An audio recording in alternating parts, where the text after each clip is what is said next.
மணப்பாற மாடு கட்டி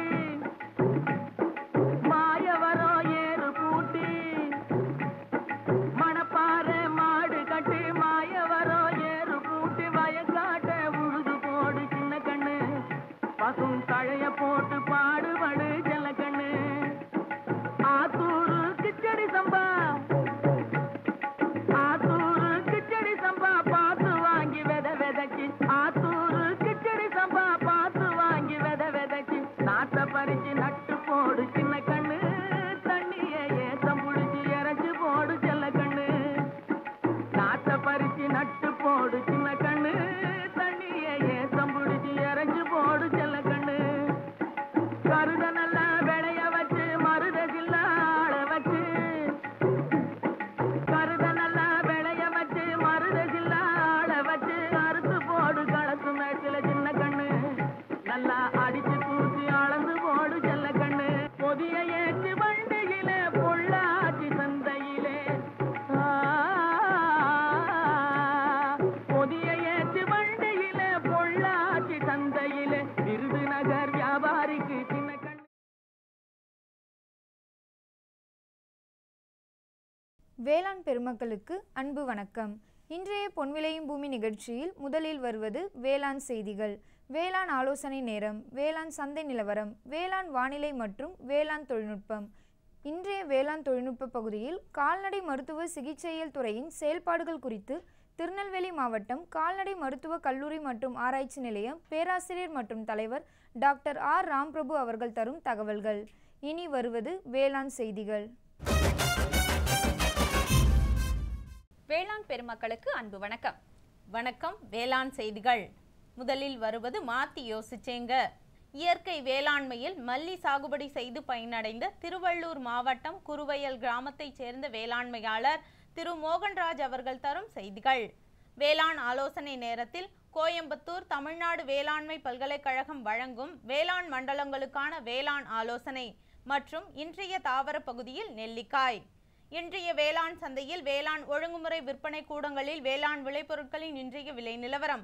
விழுப்புரம் மாவட்டம் கள்ளக்குறிச்சி உழவர் சந்தையில் காய்கறிகளின் இன்றைய விலை நிலவரம். காஞ்சிபுரம் மலர் சந்தையில் வணிக மலர்களின் இன்றைய விலை நிலவரம். வேளாண் வானிலையில் மாநிலத்தின் சராசரி வானிலை அறிவிக்கை, உழவர் மற்றும் மீனவர்களுக்கான வானிலை முன்னறிவிப்பு. விரிவான செய்திகள். மாத்தி யோசிச்சேங்க. தோட்டக்கலை பயிர்களில் ஒன்றான மலர் பயிர் வணிக ரீதியில் வேளாண்மையாளர்களின் வருமானத்தை அதிகரிக்க வழிவகுக்கிறது. மேலும் சந்தைப்படுத்துதலில் நல்ல வரவேற்பையும் பெற்றுள்ளது. அந்த வகையில் இயற்கை வேளாண்மையில் மல்லியினை சாகுபடி செய்து பயனடைந்த திருவள்ளூர் மாவட்டம் குருவயல் கிராமத்தை சேர்ந்த வேளாண்மையாளர் திரு மோகன்ராஜ் அவர்கள் தரும் செய்திகள்.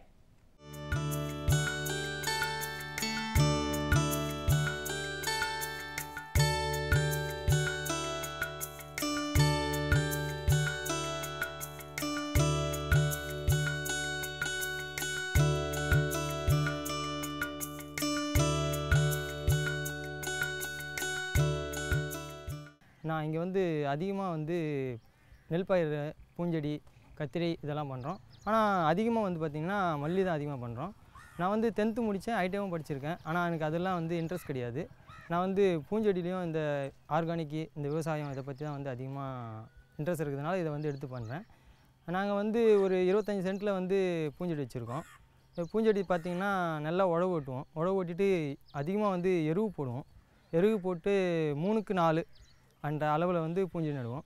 ஒரு 25 சென்ட்டுக்கு பார்த்திங்கன்னா ஒரு 1500 நாற்று இல்லை ஒரு 1800 நாற்று தேவைப்படும். சேவாலயாவில் எங்களுக்கு இயற்கை விவசாயத்தை எப்படி பயன்படுத்தணும், இயற்கை உரத்தை எப்படி பயன்படுத்தணும், அது எப்படி பண்ணணும், ரெடி பண்ணணும், அதெல்லாம் எங்களுக்கு கற்றுக் கொடுத்தாங்க. அது பிரகாரம் நாங்கள் கடைபிடிச்சதுனால எங்களுக்கு மல்லி நல்ல தரமாகவும் நல்ல அதிக மகசூலும் கிடைக்குது. நாங்கள் மார்க்கெட்டுக்கு எடுத்துகிட்டு போனாலும் எங்களுக்கு அதிகமான விலைக்கு போகுது. இதனால் எங்களுக்கு லாபம் இரட்டிப்பாகுது. மற்றபடி நாங்கள் செயற்கை மருந்து, அதாவது இந்த கெமிக்கல் இதெல்லாம் யூஸ் பண்ணும்போது எங்களுக்கு அந்த அளவுக்கு மகசூல் இல்லை, நஷ்டம்தான் அதிகமாகச்சுக்காண்டி லாபம் அதிகமாக வரல. இந்த ஆர்கானிக் நாங்கள் யூஸ் பண்ணுறதுனால எருவு, இந்த மண்புழு உரம், அதுக்கப்புறம் பார்த்திங்கன்னா வேப்பெண்ணெய், மீன் எண்ணெய், பஞ்சகாவியம் இதெல்லாம் நாங்கள் தெளிக்கிறதுனால எங்களுக்கு நிறைய நன்மை ஏற்பட்டுருக்கு. இதனால் நாங்கள் பயன்படுறோம். இதை மாதிரி எங்களை பார்த்து எங்கள் கிராமத்தில் இருக்கவங்களும் இப்போ ஆர்கானிக், இந்த இயற்கை விவசாயத்தை பற்றி அவங்க தெரிஞ்சுக்கிறாங்க. அதனால் பயனடைகிறாங்க. எங்களுக்கு இது ரொம்ப யூஸ்ஃபுல்லாக இருக்குது. இயற்கை விவசாயத்தை பயன்படுத்தினால நாங்கள் மகசூல் அதிகமாக பெறோம். அது மட்டும் இல்லாமல் மண் வளம், நீர் வளம், அப்புறம் வந்து நம்மளோட காற்று, சுற்றுப்புற காற்று இதெல்லாம் வந்து நாங்கள் பாதுகாக்கிறோம். இந்த பாதுகாக்கிறதுனால நம்மளுடைய மக்களுக்கும் நன்மை தருது, செடிகளுக்கும் நன்மை தருது, கால்நடைகளுக்கும் நல்லா ஒரு நன்மை தருகிறது. எந்த ஒரு பாதிப்பும் இல்லை. இது மாதிரி எங்களை பார்த்து நிறைய பேர் எங்கள் கிராமத்தில் வந்து இந்த இயற்கை விவசாயத்தை யூஸ் பண்ணுறாங்க. இப்படி யூஸ் பண்ணும்போது வந்து எங்களோட நீர் வளம், மண் வளம், காற்று இதெல்லாம் வந்து சுத்தமாக இருக்குது. இதனால் வந்து நிறைய மக்கள் வந்து பயன்பெறாங்க. இன்னும் ஒரு சில வருஷங்கள்லையோ இல்லை மாதங்கள்லையோ எங்கள் கிராமத்தில் எல்லாருமே வந்து இந்த இயற்கை விவசாயத்தை வந்து கடைபிடிக்கிற ஒரு கண்ட்ரோலுக்கு கொண்டு வந்துடுவோம். மேலும் விவரங்கள் பெற திரு மோகன்ராஜ் அவர்களை 09176268606 என்ற கைபேசி எண்ணில் தொடர்பு கொள்ளவும். இனி வருவது வேளாண் ஆலோசனை நேரம். இன்றைய வேளாண் ஆலோசனை நேரத்தில் கோயம்புத்தூர் தமிழ்நாடு வேளாண்மை பல்கலைக்கழகம் வழங்கும் வேளாண் மண்டலங்களுக்கான வேளாண் ஆலோசனை. மேற்கு மண்டல விவசாயிகளுக்கான வேளாண் ஆலோசனை. மணிக்கு 20 கிலோமீட்டருக்கும் மேல் வேகமான காற்று எதிர்பார்க்கப்படுவதால் 5 மாதத்திற்கு மேல் வயதுடைய வாழைகளுக்கு ஊன்று கொடுக்கவும். கரும்பில் விட்டம் கட்டவும். 30 நாள் வயதுடைய மஞ்சளில் நுண்ணூட்டச்சத்து குறைபாடுகளை நிவர்த்தி செய்ய ஃபெரஸ் சல்ஃபேட், துத்தநாக சல்ஃபேட், போராக்ஸ் மற்றும் யூரியா ஒவ்வொன்றும் 375 கிராமை 250 லிட்டர் தண்ணீரில் கலந்து 25 நாள் இடைவெளியில் இருமுறை தெளிக்கவும். நடப்பு வானிலையில் குறும்பை உதிர்வதை தடுக்க ஒரு மரத்திற்கு 200 மில்லி வீதம் TNAU தென்னை வளர்ச்சியூக்கியினை வேர் மூலம் அளிக்கவும். காவிரி டெல்டா மண்டல விவசாயிகளுக்கான வேளாண் ஆலோசனை. நெல் நடவு வயலில் ஒரு ஏக்கருக்கு அடியுரமாக 200 கிலோ ஜிப்சம் இட வேண்டும். மேலும் மணிச்சத்திற்கு 125 கிலோ சூப்பர் பாஸ்பேட் அடியுரமாக இட வேண்டும். தழைச்சத்து மிகவும் குறைவாக இருக்கும் பட்சத்தில் ஒரு ஏக்கருக்கு 35 கிலோ யூரியா இட வேண்டும். குறுவை நடவு செய்யும் பொழுது 18 முதல் 22 நாட்கள் வயதுடைய நன்கு வாளிப்பான நாற்றுகளை பெற்று உயிர் உரங்களான அசோஸ்பைரில்லம் 1 கிலோ மற்றும் பாஸ்போ பாக்டீரியா 1 கிலோவை 40 லிட்டர் தண்ணீரில் இட்டு நாற்றுகளின் வேர்பாகம் கரைசலில் நன்கு நனையுமாறு 15 முதல் 30 நிமிடங்கள் வரை வைத்திருந்து பிறகு 20க்கு 10 சென்டிமீட்டர் இடைவெளியில் நடவு செய்ய வேண்டும். அடர் தீவனத்தை 20 முதல் 30 நிமிடம் தண்ணீரில் ஊற வைத்து காலை 11 மணி முதல் மாலை 4 மணிக்குள் கால்நடைகளுக்கு அளிக்க வேண்டும். தெற்கு மண்டலம் ஒன்றிற்கு உட்பட்ட மாவட்டங்களுக்கான வேளாண் ஆலோசனை. வரும் தினங்களில் எதிர்பார்க்கப்படும் வானிலையில் பப்பாளியில் மாவு பூச்சியின் தாக்குதல் தென்பட வாய்ப்புள்ளது. இதனை கட்டுப்படுத்த வேப்பெண்ணெய் 2% அல்லது 5% வேப்பங்கொட்டை சாறு அல்லது மீன் எண்ணெய் சோப் 25 கிராமை 1 லிட்டர் தண்ணீரில் கலந்து தெளிக்கலாம். இதற்கு மாற்றாக டைமீத்தோயேட் அல்லது புரோபனோபாஸை 2 மில்லி என்ற அளவில் 1 லிட்டர் தண்ணீரில் கலந்து தெளிக்கவும். தெற்கு மண்டலம் 2ற்கு உட்பட்ட மாவட்டங்களுக்கான வேளாண் ஆலோசனை. உளுந்து பயிரில் இலை புழுக்களின் சேதம் பரவலாக தென்படுகிறது. இதனை கட்டுப்படுத்த ஒரு ஏக்கருக்கு குளோரிபைரிபாஸ் 20 ஈசியை 500 மில்லி அல்லது புரோபனோபாஸ் 50 ஈசி 400 மில்லி என்ற அளவில் தண்ணீரில் கலந்து தெளிக்கவும். பயறு வகை பயிர்களில் பூ உதிர்வதை தவிர்க்க 2% DAP கரைசலை ஏக்கருக்கு 4.5 கிலோ 10 லிட்டர் தண்ணீரில் முதல் நாள் இரவு ஊற வைத்து பிறகு அடுத்த நாள் தெளிந்த நீரை வடிகட்டி 190 லிட்டர் தண்ணீருடன் கலக்கவும். பூக்கும் தருணத்தில் ஒரு முறையும் 15 நாட்கள் கழித்து மறுமுறையும் காலை அல்லது மாலை வேளைகளில் கைத்தளிப்பான் கொண்டு இலைகள் நன்கு நனையும்படி தெளிக்கவும். மிளகாயில் போரான் சத்து பற்றாக்குறை அறிகுறியாக இளம் இலைகள் சுருங்கி முதிர்ந்த இலைகளின் நுனியில் மஞ்சள் நிறம் தோன்றி இலை ஓரங்களில் பரவும். நடுநரம்புகள் சிவப்பு கலந்த பழுப்பு நிறமாக மாறும். இலைகள் கெட்டியாகி விரைவில் நொறுங்கிவிடும். இதனை நிவர்த்தி செய்ய போராக்ஸ் கரைசலை அறிகுறிகள் மறையும் வரை 10 நாள் இடைவெளியில் இலை வழியாக தெளிக்க வேண்டும். மலைப்பிரதேச மண்டல விவசாயிகளுக்கான வேளாண் ஆலோசனை. நீலகிரி மாவட்டத்தில் அடுத்து 5 நாட்களுக்கு மிதமான மழை எதிர்பார்க்கப்படுகின்றது. நீலகிரி மாவட்டத்தில் மழை நாட்களில் தண்ணீர் தேங்குவதை தடுக்க தோட்டத்தில் உரிய வடிகால் வசதி செய்ய வேண்டும். வானம் மேகமூட்டமாக இருப்பதால் மலை காய்கறி பயிர்களில் பூஞ்சான் தாக்குதல் பரவுவதற்கான வாய்ப்புகள் உள்ளது. எனவே நோய் பரவுவதை தடுக்க கார்பன்டெசிம் 2 கிராமை 1 லிட்டர் தண்ணீரில் கலந்து இலை வழியாக தெளிக்க அறிவுறுத்தப்படுகிறது. இலைப்பேன் மற்றும் இதர சாறு உறிஞ்சு பூச்சிகளை கட்டுப்படுத்த இமிடாக்ளோபிரிட் 1 மில்லியை 1 லிட்டர் தண்ணீரில் அல்லது டைமித்தோயேட் 1 மில்லியை 1 லிட்டர் தண்ணீரில் அல்லது அசாடிராக்டின் 2 மில்லியை 1 லிட்டர் தண்ணீரில் கலந்து இலை வழியாக தெளிக்கவும். வடமேற்கு மண்டல விவசாயிகளுக்கான வேளாண் ஆலோசனை. தென்மேற்கு பருவமழையின் தாக்கம் தமிழகத்தின் மேல் இல்லாத நிலையில் பகல் வெப்பம் சற்று உயரக்கூடிய வாய்ப்புள்ளது. ஆயினும் பிற்பகலுக்கு மேல் பொதுவாக துவங்கும் தென்மேற்கு பருவக்காற்றின் காரணமாக இதன் தாக்கம் கோழிகளில் பெரிய அளவில் இருக்காது. தீவன எடுப்பும் இயல்பாகவே காணப்படும். தீவன மூலப்பொருட்களின் உபயோகத்தில் மிகுந்த கவனமும் பரிசோதனை செய்த பின்னர் உபயோகிப்பதும் சிறந்தது. குறிப்பாக மக்காச்சோளம் மற்றும் சூரியகாந்தி புண்ணாக்கு ஆகியவற்றை பூஞ்சான நச்சின் தாக்கம் உள்ளதா என பரிசோதித்த பின்னர் பயன்படுத்த வேண்டும். தற்போது உள்ள தட்பவெப்ப சூழ்நிலையில் மரவள்ளி செடி முழுவதும் வாடியும் தண்டு நுனிப்பகுதி அழுகியும் காணப்படுகிறது.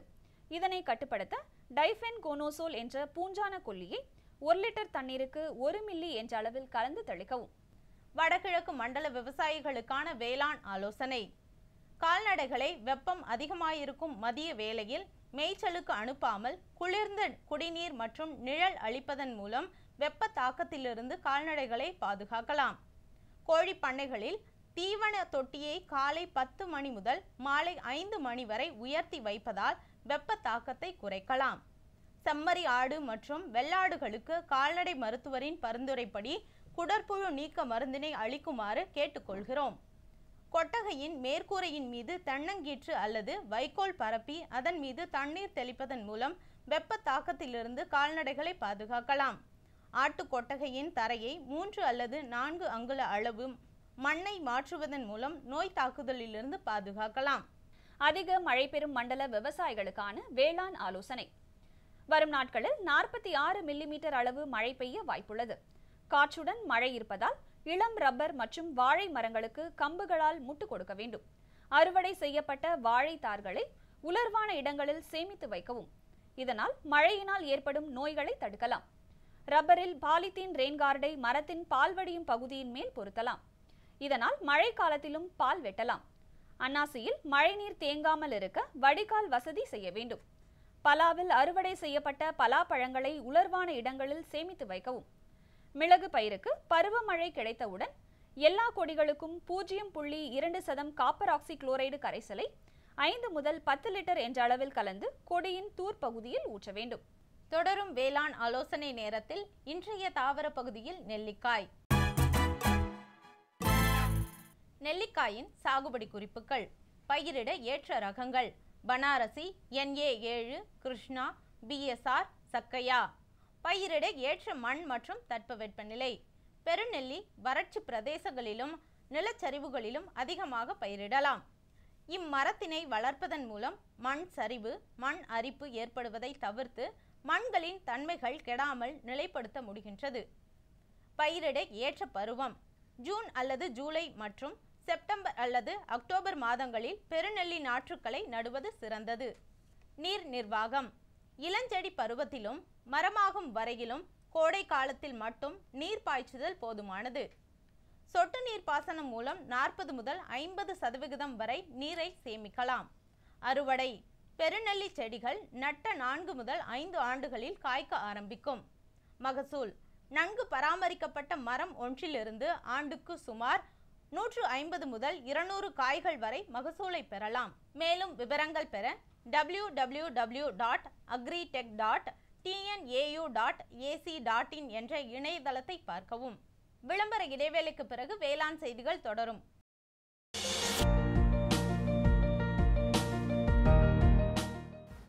வேம்பு கலந்த யூரியா. சிறந்த உற்பத்திக்காக வேம்பு கலந்த யூரியா நம் நாட்டிலேயே 70 லட்சம் டன்னாக அதிகரிக்க 6 ஆலைகள் சீரமைக்கப்படுகின்றன. FCIL-இன் கோரக்பூர், சித்ரி, தல்ச்சர் மற்றும் ராமகுண்டம் ஆலைகள், HFCL-இன் பரௌனி மற்றும் BVFCL-இன் நாமருல் போர்ட் ஆகியன. பழம் நழுவி பாலில் விழுந்தது போல இப்பொழுது நம் நாட்டிலேயே வேம்பு கலந்த யூரியா உற்பத்தி செய்யப்படும். இதனால் விவசாயிகளுக்கு நன்மையே விளையும். 10% வரை தானிய உற்பத்தி அதிகரிக்கும். மண்ணில் 10 to 15% நைட்ரஜன் திறன் அதிகரிக்கும். சிறந்த உற்பத்திக்கு வேம்பு கலந்த யூரியா.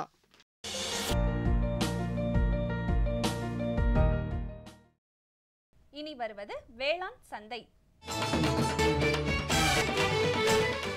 வேளாண் சந்தையில் தமிழ்நாடு ஒழுங்குமுறை விற்பனை கூடங்களில் வேளாண் விளைபொருட்களின் இன்றைய விலை நிலவரம். மக்காச்சோளம் இதர ரகம் அன்னூரில் குறைந்தபட்சமாக 1550 ரூபாய்க்கும் அதிகபட்சமாக 1650 ரூபாய்க்கும், பழனியில் 1500 ரூபாயிலிருந்து 1700 ரூபாய்க்கும், நெல் AST 16 மதுரையில் குறைந்தபட்சமாக 1800 ரூபாய்க்கும் அதிகபட்சமாக 1900 ரூபாய்க்கும், தென்காசியில் 1400 ரூபாயிலிருந்து 1700 ரூபாய்க்கும், நெல் சோனா ஆரணியில் குறைந்தபட்சமாக 1648 ரூபாய்க்கும் அதிகபட்சமாக 1687 ரூபாய்க்கும், அம்மூரில் 1652 ரூபாயிலிருந்து 2092 ரூபாய்க்கும், நெல் ADT 43 மேலூரில் குறைந்தபட்சமாக 1700 ரூபாய்க்கும் அதிகபட்சமாக 1800 ரூபாய்க்கும், ஆரணியில் 1627 ரூபாயிலிருந்து 1688 ரூபாய்க்கும், டிவி கம்பு இதர ரகம் விழுப்புரத்தில் குறைந்தபட்சமாக 1809 ரூபாய்க்கும் அதிகபட்சமாக 2709 ரூபாய்க்கும், விக்கிரவாண்டியில் 1327 ரூபாயிலிருந்து 1653 ரூபாய்க்கும், மணிலா இதர ரகம் செய்யாறில் குறைந்தபட்சமாக 4248 ரூபாய்க்கும் அதிகபட்சமாக 6386 ரூபாய்க்கும், செஞ்சியில் 3650 ரூபாயிலிருந்து 5319 ரூபாய்க்கும், மிளகாய் இதர ரகம் தென்காசியில் குறைந்தபட்சமாக 5000 ரூபாய்க்கும் அதிகபட்சமாக 7000 ரூபாய்க்கும், அவலூர்பேட்டையில் குறைந்தபட்சம் மற்றும் அதிகபட்சமாக 5190 ரூபாய்க்கும், மஞ்சள் கிழங்கு ஈரோட்டில் குறைந்தபட்சமாக 5711 ரூபாய்க்கும் அதிகபட்சமாக 6677 ரூபாய்க்கும், பெருந்துறையில் 5908 ரூபாயிலிருந்து 6969 ரூபாய்க்கும் விற்பனை செய்யப்பட்டது. விழுப்புரம் மாவட்டம் கள்ளக்குறிச்சி உழவர் சந்தையில் காய்கறிகளின் இன்றைய விலை நிலவரம். கத்தரிக்காய் 1 கிலோ 40 ரூபாய்க்கும், வெண்டைக்காய் 1 கிலோ 28 ரூபாய்க்கும், புடலங்காய் 1 கிலோ 32 ரூபாய்க்கும், சின்ன வெங்காயம் 1 கிலோ 80 ரூபாய்க்கும், பெரிய வெங்காயம் 1 கிலோ 18 ரூபாய்க்கும், பச்சை மிளகாய் 1 கிலோ 60 ரூபாய்க்கும், தக்காளி 1 கிலோ 58 ரூபாய்க்கும், இஞ்சி 1 கிலோ 70 ரூபாய்க்கும், கறிவேப்பிலை 1 கிலோ 10 ரூபாய்க்கும், கொத்தமல்லி 1 கிலோ 60 ரூபாய்க்கும், புதினா 1 கிலோ 30 ரூபாய்க்கும் விற்கப்பட்டது.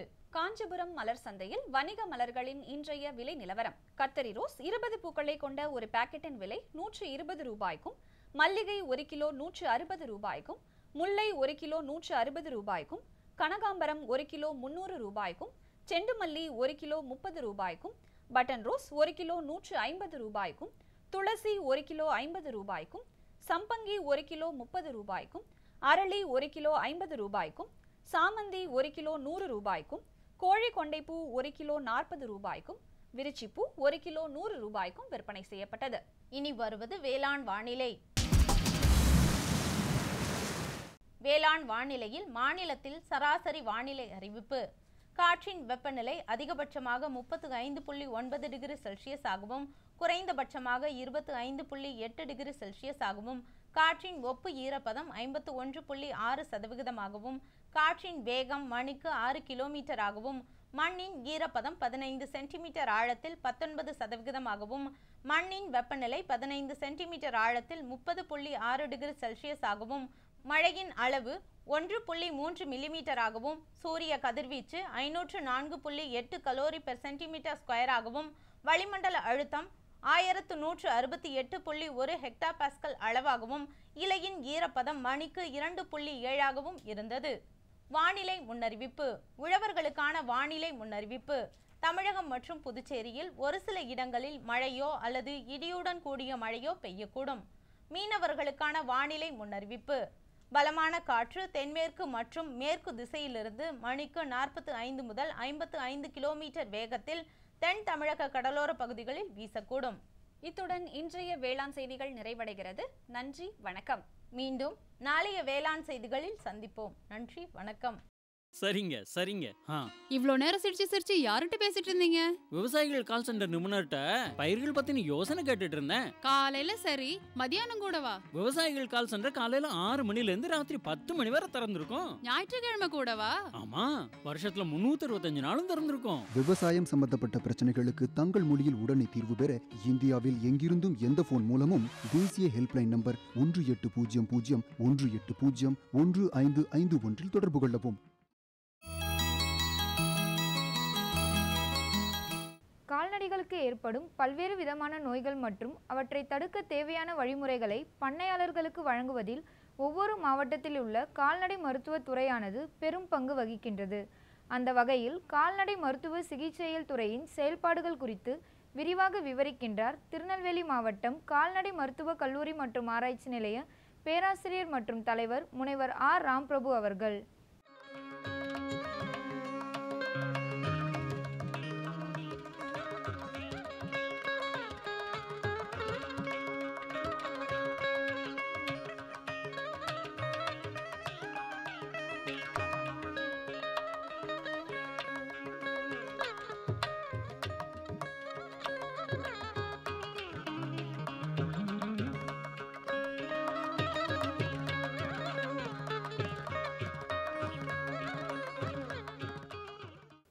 கால்நடை மருத்துவக் கல்லூரியினுடைய ஒரு முக்கியமான ஒரு துறை வந்து கால்நடை மருத்துவ சிகிச்சைகள் துறை. இந்த கால்நடை மருத்துவ சிகிச்சைகள் துறையிலே விவசாயிகள் மற்றும் செல்லப்பிராணி வளர்ப்பவர்கள் கொண்டு வரக்கூடிய விலங்குகளுக்கு சரியான பரிசோதனை செய்யப்பட்டு அவர்களுக்கு அந்த விலங்குகளுக்கு சிகிச்சை அளிக்கப்பட்டு வருகிறது. இந்த கால்நடை மருத்துவ சிகிச்சை துறையில் உள்ள வசதிகளை பற்றி பார்ப்போம். முதலாவதாக செல்லப்பிராணிகளுக்கான வெளிப்புற நோயாளிகள் பிரிவு, out patient unit for small animals. இந்த பிரிவில் திருநெல்வேலி மற்றும் அதனுடைய சுற்றுவட்டார பகுதியில் உள்ள மாவட்டங்கள், கிராமங்களில் உள்ள பண்ணையாளர்கள், விவசாயிகள் மற்றும் செல்லப்பிராணிகளை வளர்ப்போர் தங்களுடைய செல்லப்பிராணிகளை கால்நடை மருத்துவக் கல்லூரியினுடைய மருத்துவமனையினுடைய மருத்துவ பிரிவுக்கு கொண்டு வருகிறார்கள். பல்வேறு மாவட்டங்களில் உள்ள கால்நடை மருத்துவர்கள், குறிப்பாக தென் மாவட்டத்தில் உள்ள கால்நடை மருத்துவர்கள் அனுப்பக்கூடிய ரெஃபர்டு கேசஸும் நம்முடைய கால்நடை மருத்துவ சிகிச்சைகள் துறைக்கு வருகின்றது. மேலும் காவல்துறையை சார்ந்த செல்லப்பிராணிகள், சிஏஎஸ்எஃப் போன்ற மத்திய காவல் பணியில் உள்ள செல்லப்பிராணிகளும் நம்முடைய கால்நடை மருத்துவக் கல்லூரி மருத்துவமனைக்கு கொண்டு வரப்பட்டு சிகிச்சை அளிக்கப்பட்டு வருகிறது. மேலும் இரண்டாவதாக நமது கால்நடை மருத்துவக் கல்லூரி மருத்துவமனையினுடைய இரண்டாவது அங்கம் வந்து பார்த்திங்கன்னா ஐசியூ, இன்டென்சிவ் கேர் யூனிட், அவசர சிகிச்சை பிரிவு என்று ஒன்று உள்ளது. நீங்களெல்லாம் கேள்விப்பட்டிருப்பீர்கள், கால்நடைகளுக்கெல்லாம் ஐசியூ யூனிட் உண்டா என்று. எப்படி மனிதர்களுக்கு மருத்துவமனையிலே இன்டென்சிவ் கேர் அதிதீவிர சிகிச்சை பிரிவு இருக்கிறது போல நம்முடைய கால்நடை மருத்துவக் கல்லூரி மருத்துவமனையிலையும் அதிதீவிர சிகிச்சை பிரிவு இன்டென்சிவ் கேர் யூனிட் ஒன்று உள்ளது. இங்கு நாய்களுக்கு தேவையான சிகிச்சை அளிப்பதற்கான ஆக்சிஜன் தெரப்பி, அதாவது பிராணவாயு செலுத்தக்கூடிய கருவி, மேலும் இசிஜி என்று அழைக்கக்கூடிய இதய மின் அலைவு வரைவு பரிசோதனை, பிபி அப்பரட்டஸ் இதய அழுத்த மானி, இன்ஃபியூஷன் பம்ப் மற்றும் வைட்டல் சைன் மானிட்டர் போன்ற பல்வேறு கருவிகள் உள்ளன. இந்த கருவிகளின் மூலமாக பாதிக்கப்பட்ட செல்லப்பிராணிகளை பரிசோதித்து அவற்றினுடைய நோயினுடைய தன்மையை கண்டறிவதுடன் அவர்களுக்கு அளிக்கப்படும் சிகிச்சையினுடைய முன்னேற்றத்தையும் நாம் தெரிந்து கொள்ளலாம். அடுத்ததாக அல்ட்ராசவுண்ட் பிரிவு என்று உள்ளது. அதாவது இங்கே வந்து பார்த்திங்கன்னா அல்ட்ராசவுண்ட், கலர் டாப்ளர் இரண்டும் நம்மளுடைய மருத்துவக் கல்லூரி மருத்துவமனையில் உள்ளது. இந்த அல்ட்ராசவுண்ட் என்ற கருவியின் மூலமாக அதாவது இதயம் சம்பந்தமான நோய்கள் மற்றும் வயிற்றுப்பகுதியில் உள்ள பல்வேறு உறுப்புகளுடைய குறைபாடுகள் வழியாக ஏதாவது நோய்கள் ஏற்பட்டால் அதை கண்டறிந்து அதற்கு தகுந்த சிகிச்சை அளிப்பதற்கு மிகவும் எளிதாக உள்ளது. மேலும் இந்த அல்ட்ராசவுண்ட் தெரப்பி மூலமாக நோய் கண்டறியப்பட்டால் அதற்கு அறுவை சிகிச்சை மூலம் தீர்வு காணப்படும் என்று காண வேண்டிய நிலைமை ஏற்பட்டால் செல்லப்பிராணியானது அறுவை சிகிச்சை பிரிவுக்கு மாற்றம் செய்யப்பட்டு தகுந்த சிகிச்சை அளிக்கப்பட்டு வருகிறது. அடுத்ததாக நம்முடைய மற்றொரு பிரிவு வந்து பார்த்திங்கன்னா இன்ஃபெக்ஷியஸ் வார்டு, தொற்று நோய் பிரிவு. பொதுவாக கால்நடைகள் செல்லப்பிராணிகளை தாக்கக்கூடிய நோய்களை தொற்று நாய்கள், தொற்றாத நோய்கள் என்று சொல்வார்கள். இந்த தொற்று நோய்கள் அப்படி என்று சொன்னால் அப்படின்னா நம் மனிதர்களுடைய கட்டுப்பாட்டு இன்றி காற்றின் மூலமாக பரவக்கூடிய நோய்கள் தான் தொற்று நோய்கள் அப்படின்னு சொல்லப்படும். பொதுவாக செல்லப்பிராணிகளை இந்த தொற்று நோய்கள் வந்து அதிகமாக பாதிக்கப்படுகிறது. ஸோ அந்த வகையான தொற்று நோய்களுக்கான தனிப்பிரிவு, ஏனென்றால் நம்மளுடைய ஆஸ்பத்திரிக்கு வந்து பார்த்திங்கன்னா கால்நடை மருத்துவக் கல்லூரி மருத்துவமனைக்கு எல்லா விதமான நாய்களும் வரும். இந்த தொற்று நோய் பாதிக்கப்பட்ட நாய்களிலிருந்து எளிதாக பிற நாய்களுக்கு அந்த நோய்கள் வந்து பரவுவதற்கான வாய்ப்புகள் உண்டு. ஸோ அதனை கட்டுப்படுத்துவதற்காக இந்த தனியாக வந்து நம்ம இந்த தொற்று நோய் பிரிவு வந்து பார்த்திங்கன்னா அது தனியாக ஒரு என்ட்ரன்ஸ் வழியாக வந்துட்டு அந்த நாய்கள்லாம் தனியாக அதே என்ட்ரன்ஸ் வழியாக வெளியே போயிடும். ஸோ மற்ற நாய்கள் கூட அது கலப்பதற்கான வாய்ப்புகள் வந்து இல்லை. கால்நடைகளில் வந்து வரக்கூடிய நோய்களை கண்டறிவதற்காகவே தனியாகவே ஒரு லேப் நம்ம வச்சுருக்கிறோம். ஸோ மாணவர்களும் சரி ஆசிரியர்களும் சரி அந்த பாதிக்கப்பட்ட மாடுகள் ஆடுகள்லேருந்து அசிகுன் வயிற்றில் உள்ள திரவத்தை எடுத்து அதை வந்து அந்த நம்ம கல்லூரி வளாகத்திலே உள்ள அந்த லேபில் உடனடியாக பரிசோதனை செய்து அந்த மாடுகளுக்கு வந்து சிகிச்சை செய்வதற்கு வசதியாக உள்ள வாய்ப்புகள் உள்ளன. மேலும் இந்த மாடுகளை பாதிக்கக்கூடிய இன்னொரு முக்கியமான நோய் வந்து பார்த்திங்கன்னா மடிநோய். ஸோ இந்த மடிநோய் வந்து 2 வகையாக வரலாம். ஒன்று வந்து கண்ணுக்கு தெரியக்கூடிய மடிநோய், அதாவது நம்ம பாலை கறக்கும் போதே தெரியும் அந்த பாலில் வந்து சேஞ்சஸ் இருக்குது, கலர் மாதிரி இருக்கும், திரியாக வரதெல்லாம் இருக்கும். இன்னொன்று வந்து கண்ணுக்கு தெரியாத மடிநோய், அதாவது இந்த மடிநோய் வந்து பால் நல்லாயிருக்கும், கலர்லாம் கரெக்டாக இருக்கும், ஆனால் அதில் வந்து உப்புச்சத்து கொஞ்சம் அதிகமாக இருக்கும். ஸோ அதை கண்டறிவதற்கான சோதனை பண்ணக்கூடிய நம்ம கருவி வந்து நம்ம கால்நடை மருத்துவக் கல்லூரி மருத்துவமனையிலே உள்ளது. நம்மளுடைய கல்லூரி மருத்துவமனையிலே பன்றிகள், யானைகள் மற்றும் குதிரைகளை சிகிச்சை செய்வதற்கு ஏற்ற வசதிகளும் உள்ளன. மேலும் நம்மளுடைய கல்லூரி மருத்துவமனையில் இன்பேஷன் வார்டு அப்படின்னு சொல்லக்கூடிய உள்நோயாளிகள் பிரிவு, அதாவது நாய்களுக்கான தனியாக ஒரு பிரிவும் உள்ளது, மாடுகளுக்கான ஒரு பிரிவும் உள்ளது. அதில் கூட வெளியூர்லேருந்து இப்போ 50 கிலோமீட்டர் 60 கிலோமீட்டர்லேருந்து கொண்டு வரக்கூடிய மாடுகள்லாம் வந்து திருப்பி கொண்டு போக முடியாத ஒரு சூழ்நிலை இருக்கும்போது அல்லது அந்த மாடுகளுக்கு தீவிர சிகிச்சை அளிக்க வேண்டும், காலையிலையும் நம்ம சிகிச்சை கொடுக்க வேண்டும், மாலை வேளையிலும் கொடுக்க வேண்டும். இப்படி இந்த சூழ்நிலை வரும்போது அந்த மாடுகளை வந்து நாம் வந்து இந்த உள்நோயாளிகள் பிரிவிலே சேர்த்து அதுக்குரிய சிகிச்சை அளித்து அதை குணப்படுத்துகிறோம். அதுபோக தனியார் பண்ணைகள், பெரிய பெரிய அரசாங்க பண்ணைகள்லாம் உள்ள மாடுகளுக்கும் இந்த சோதனைகளை செய்து அவை அந்த மாடுகள்லாம் வந்து இந்த நோயிலிருந்து விடுபட்டு உள்ளன என்பதை கண்டறிவதற்கான வசதிகளும் நம்மளுடைய துறையிலே உள்ளது. இதுபோக உண்ணிகள் மூலமாக பரவக்கூடிய இரத்த ஓரணு உயிரிகள் நோய்களை கண்டறியக்கூடிய வசதிகளும் நம்மளுடைய துறையிலே உள்ளது. இதுபோக மிக முக்கியமானது வந்து பார்த்திங்கன்னா ஃபுல்லி ஆட்டோமேட்டட் பிளட் அனலைசர் அப்படின்னு சொல்லுவாங்க. அதாவது நம்ம கால்நடைகளில் உள்ள இரத்தத்தை கண்டறியக்கூடிய ஃபுல்லி ஆட்டோமேட்டட் ஒரு இரத்த பரிசோதனை கருவி வந்து நம்ம துறையிலே, நம்ம கல்லூரியிலே, நம்ம துறையிலே மட்டும்தான் உள்ளது. ஸோ அதன் மூலமாக கால்நடைகளிலிருந்து எடுக்கப்படக்கூடிய அந்த இரத்த மாதிரிகளை பல்வேறு உட்பிரிவுகளை கண்டறிவதற்கு, அதாவது டோட்டல் புரோட்டீன், கொலஸ்ட்ரால் போன்ற பிரிவுகளை கண்டுபிடிவதற்கான சோதனை செய்யக்கூடிய கருவி நம்முடைய துறையிலே உள்ளது. இதுபோக மிக முக்கியமான இந்த துறையினுடைய பங்கு வந்து பார்த்திங்கன்னா தென் மாவட்டங்களில் ஏதாவது ஒரு பகுதியிலே நோய் கிளர்ச்சி, டிசீஸ் அவுட் பிரேக், நோய் கிளர்ச்சி ஏற்பட்டால் அந்த பகுதியிலே நம்மளுடைய துறையை சார்ந்த வல்லுநர்கள் அங்கு சென்று அந்த நோய் கிளர்ச்சி ஏற்பட்ட பகுதியில் உள்ள பாதிக்கப்பட்ட பகுதியில் உள்ள கால்நடைகளிலிருந்து மாதிரிகளை எடுத்து வந்து அதை பரிசோதித்து அந்த நோய்களை கண்டறிந்து கால்நடைகளுக்கு அந்த நோய்களை கண்டறிந்து அதற்குரிய தீர்வினை அளிப்பதற்கான ஒரு வசதியும் நம்முடைய துறையிலே உள்ளது. மேலும் விவரங்கள் பெற முனைவர் ஆர் ராம்பிரபு அவர்களை 0944432675 என்ற கைபேசி எண்ணில் தொடர்பு கொள்ளவும். சுகமாய் பரவும் நறுமணத்தில், சுவை எனும் இன்பத் தோட்டத்தில், வளர்ச்சி எனும் பாதையில், மலர்ந்திருக்கும் புன்னகையில், பசுமையான செடிகளில், பெரிய பெரிய வர்த்தகங்களில், தேனீக்களின் ரீங்காரத்தில், மகிழ்ச்சியின் இன்ப ஒலியில். NHM தோட்டக்கலை இயக்கம். எங்கள் விருப்பம் உங்களது புன்னகை.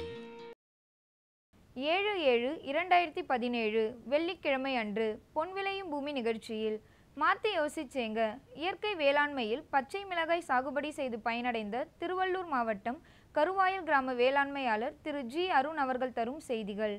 வேளாண் ஆலோசனை நேரத்தில் நாமக்கல், சேலம், தர்மபுரி மற்றும் கிருஷ்ணகிரி ஆகிய மாவட்டங்களுக்கான வேளாண் அறிவிக்கை மற்றும் இன்றைய தாவர பகுதியில் வாழை, வேளாண் தொழில்நுட்ப பகுதியில் மதிப்பு கூட்டிய பால் பொருட்கள் தயாரிப்பு குறித்து திருநெல்வேலி மாவட்டம் கால்நடை மருத்துவ கல்லூரி மற்றும் ஆராய்ச்சி நிலைய பேராசிரியர் மற்றும் தலைவர் டாக்டர் சி பாண்டியன் அவர்கள் தரும் தகவல்கள் ஆகியன இடம்பெறும். மீண்டும் நாளைய பொன் விளையும் பூமி நிகழ்ச்சியில் சந்திப்போம். நன்றி, வணக்கம்.